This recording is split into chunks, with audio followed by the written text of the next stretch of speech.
Thank you, John, for playing along on my song there. And I so appreciate your willingness to connect with this spiritual community, and to share your gifts and your talents and to support us. John's also our board vice president, to serve in that way, and all the dynamic ways that you do. I need to put this over here. Along with your dynamic wife, Lynn, who does so much. So that I really appreciate that connection. That's what spiritual community is all about. It's about connection. It's about connecting on many different levels. First of all, it's about connecting on the deepest level, connecting with yourself. We come here and we learn and we awaken to this magnificent truth that we are loved and supported by an unconditionally loving universe. Not only that, but we are the embodiment of divine love and light. And as we awaken to this truth, it impels us to connect. We let spirit lead, like our first song said. It impels us to express who we are. And we can do that because we're in a safe environment here. We're surrounded by people who love us just the way you are and support us, and who themselves are awakening to this awesome awareness that they too are divine love and light in expression. And as we each awaken to this and begin to embody this truth, it impels us to share and to contribute and to give and to love and to express all our talents and gifts and abilities, and because we all have a certain function that only we can perform that adds to the whole. And as I give of myself, and I'm blessed in the giving, and you're blessed in the receiving, and as you give of yourself, I'm blessed in that too. And I know, John, you're blessed in the giving of your talents and skills this morning, yes? And we're definitely blessed in receiving those talents and gifts, aren't we? So let's give John some love. You know, as a songwriter in Nashville for many years, I learned the skill of writing songs. I learned the craft of the mechanics of crafting a commercially viable song. And I could write a song in any genre, and many of you know I've had songs published and recorded in all different genres, in jazz and pop and R&B. I even had a hip-hop song recorded in Europe, if you can imagine that. And of course, country and bluegrass and gospel, and even had a couple of Irish songs recorded along the way. But it wasn't until I really got interested in spiritual things that I realized the power of music, the vibration of music, because I was learning all of these awesome truths, these universal principles that were just filling my heart and my mind as if I'd never heard them before, and I just wanted to just soak it all up. And music helped me to do that. So a lot of the New Thought songs I've written since I've been here in Yuma are concepts or principles that I've put to music. Like I encourage you to sing your affirmations, because music just goes right to your heart. It gets beyond that thinking place. You know, you can listen to somebody talk on Sunday mornings, blah, blah, blah, blah, blah, or you can read a book, but the music, it's just as if your cells are singing along with you sometimes. So a lot of my songs are concepts or principles, or I've heard a talk by someone that they said something that really stood out to me. So I wanted to get that. I wanted to remember it and embody it. This song that we use as our prayer song is the result of a talk I heard by a woman named Brigitte Beckendorf. Some of you familiar with Brigitte. And she's from Canada. She usually comes down in the wintertime, but she didn't come down this year. She just celebrated her 86th birthday on January 31st. And but Brigitte, German ancestry, she was actually born in South Africa in 1930. And then her mom and Brigitte and her twin sister and her baby sister returned to Germany in 1935.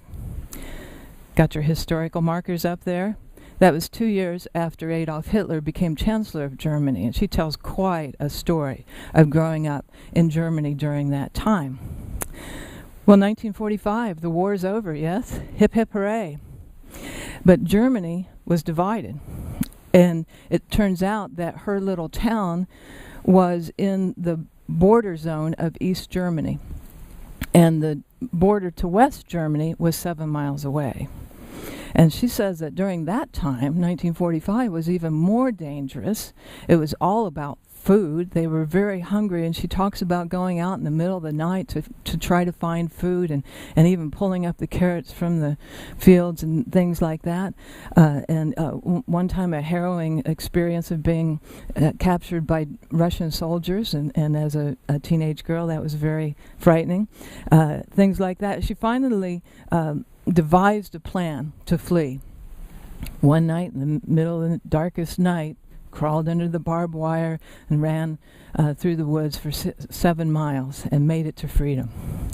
And then not too long after that, she immigrated to Canada with $10 in her pockets. Amazing story, isn't it? Gets even better than that. In 1970, Brigitte had a near-death experience. Her heart stopped on the operating table. And in that second, she says that she saw a brilliant, warm, indescribable light, and that she felt an overwhelming love unlike she'd never felt before. She knew instantly that she was one with all things, and that she indeed was divine love and light, and that indwelling love and light had been with her through all these experiences of life. So from that point on, she set off on a spiritual quest to find a way of living in that love and light on a daily basis, along with the joy and the pure bliss that accompanied it. Quite a story, huh?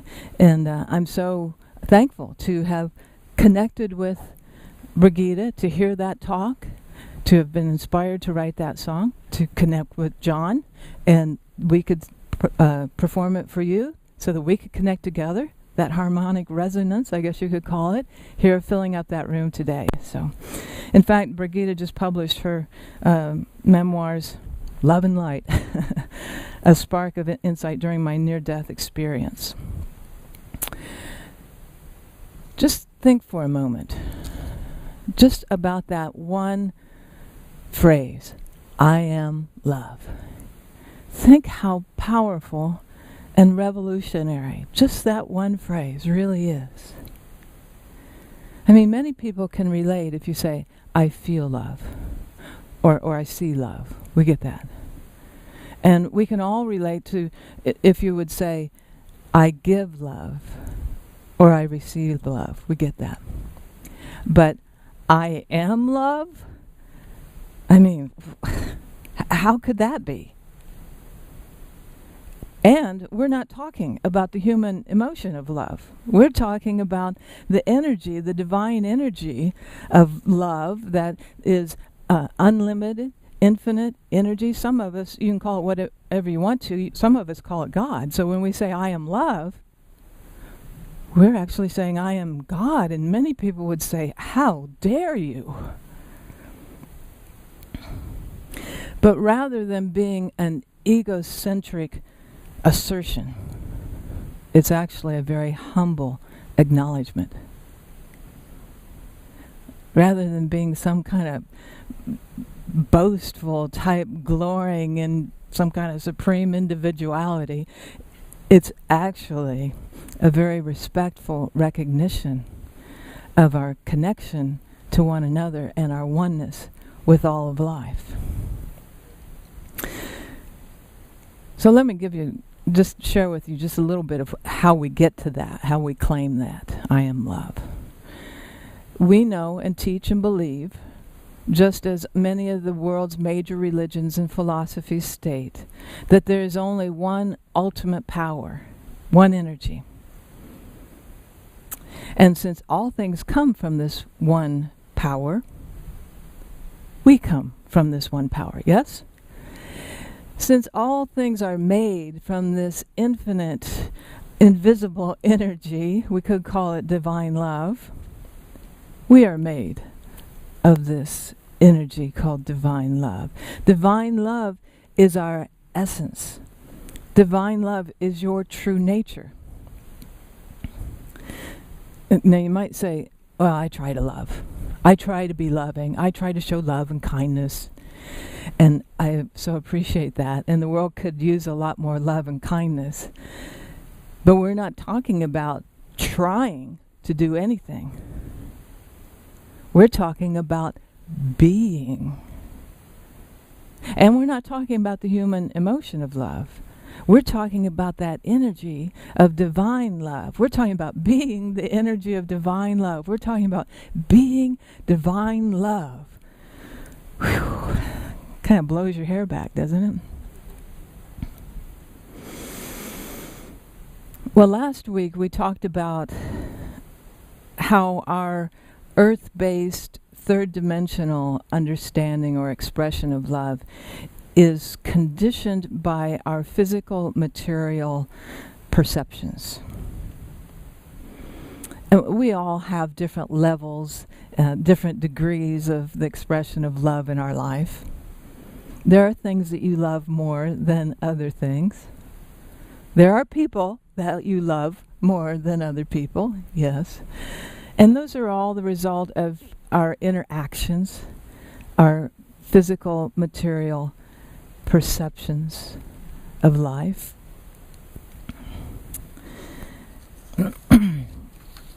But divine love, on the other hand, is not conditioned. It's just a free flowing energy flowing through all of life. It knows no conditions, no boundaries, no limitations. It's just pure, unencumbered, unconditioned energy. It is your divine nature. It is your essence. And connecting with this essence, the deepest part of your being, means living life on a much different level, way beyond the surface level of life, way beyond the physical, material perceptions, letting go, as our song said, way beyond the surface mentality, beyond the emotional responses and reactions in regard to ourselves and to others. But as you let go of that and you move deeper to your essence, all of those false conditions and boundaries and limitations dissolve.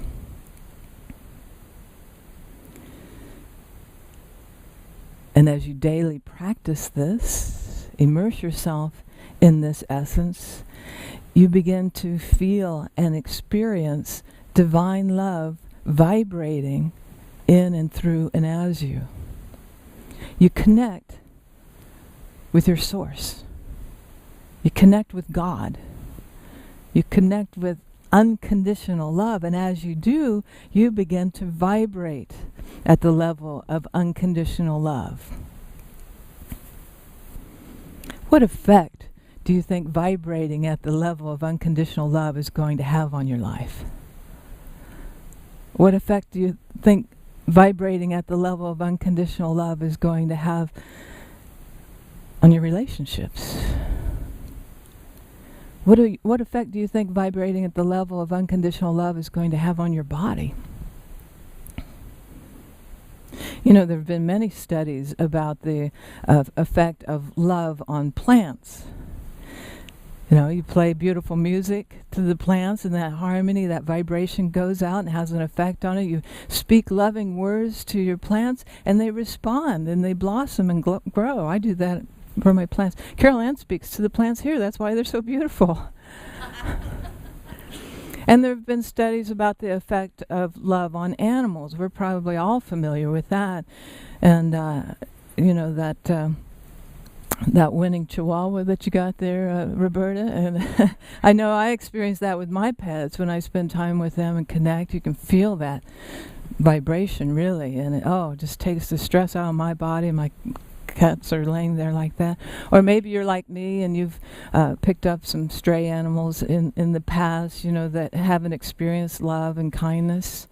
And you bring them home and you just love them, just hug them to pieces and clean them up and give them healthy food and clean water and a warm place to sleep. And they just come to life, don't they? They just thrive. Well, some studies say that love has an effect on water. You might be familiar with the work of Dr. Masaru Emoto, who wrote The Hidden Messages in Water. And what he found is the thought form, or the written word, or the spoken word has an effect on water crystals. Here's a slide of water crystals that were subjected to the words. The one on the left was exposed to the words, "You disgust me." And the one on the right was exposed to the word, "You fool." Pretty ugly, huh? Icky. Don't want to drink that kind of water. But this next slide was exposed to the words, "Thank you. I love you." Beautiful, isn't it? And considering that our bodies are made up of 55 to 80% water, imagine the effect of saying thank you to yourself, to your body, for all it does for you. Imagine expressing words of gratitude for your life and for your body and all that it means. Imagine expressing words of love, saying "I love you" to yourself, or saying "I love you" aloud, affirming it aloud about yourself, saying loving words. Imagine the effect that would have on your body.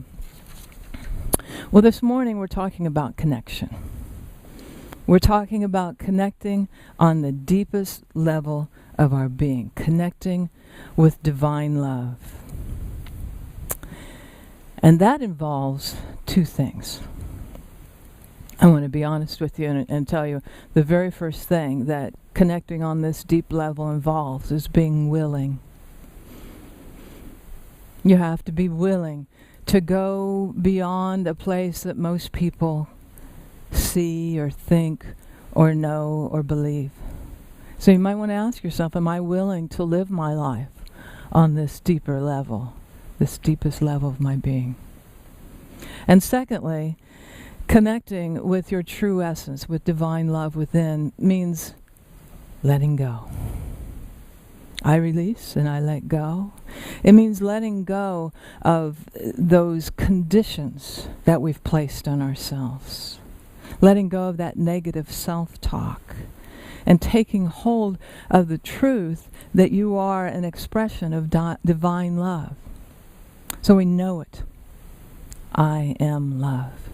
And we feel it.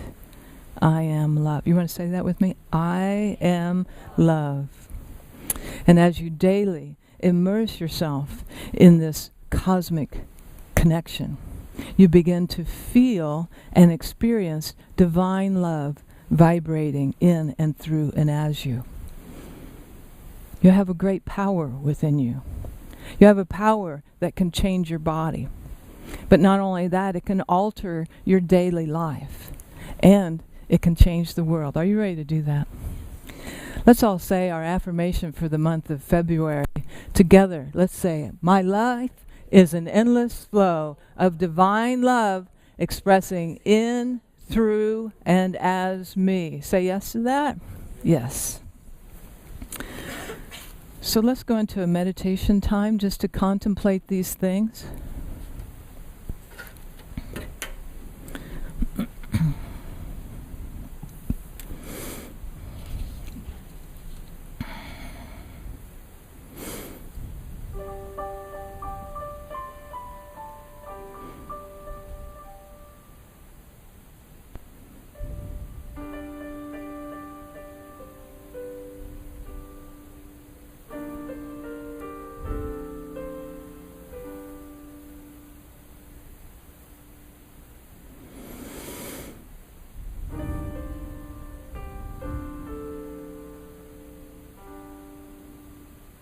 Take a deep breath.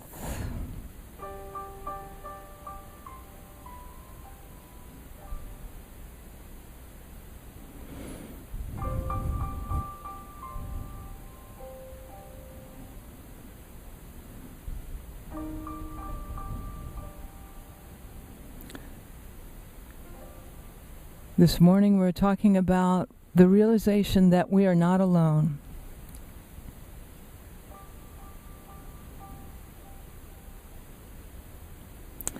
The realization that we are not here as a fragment, but we are part of a great whole.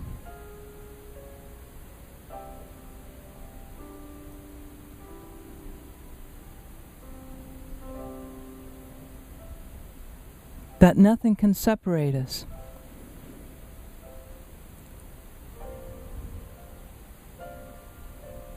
From this divine love,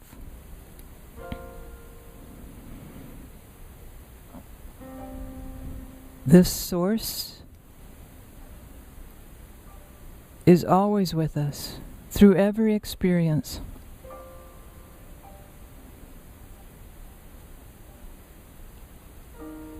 Surrounding us, supporting us, and within us.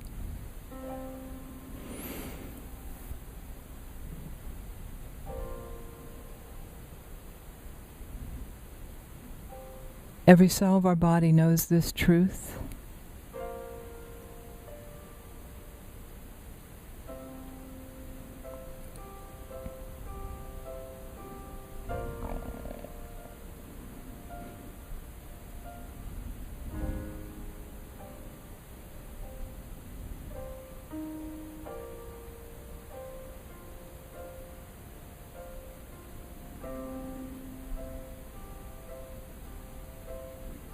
I am love. I am the incarnation of divine love.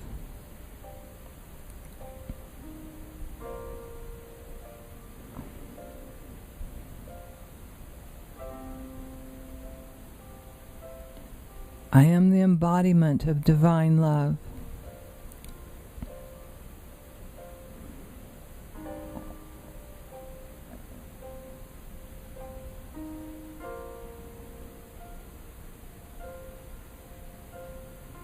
And it impels me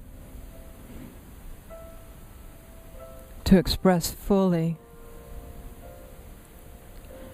in my own unique way.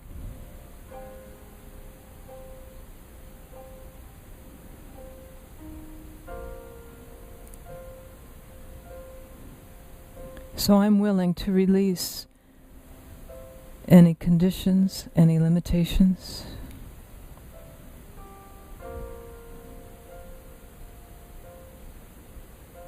I'm willing to go within and listen to the guidance of Spirit.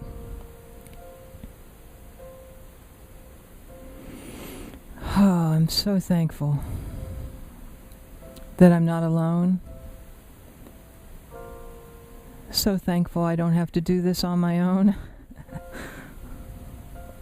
So thankful for the power that is me and flows through me. Thank you. Thank you, life. Thank you, Spirit. Thank you, God.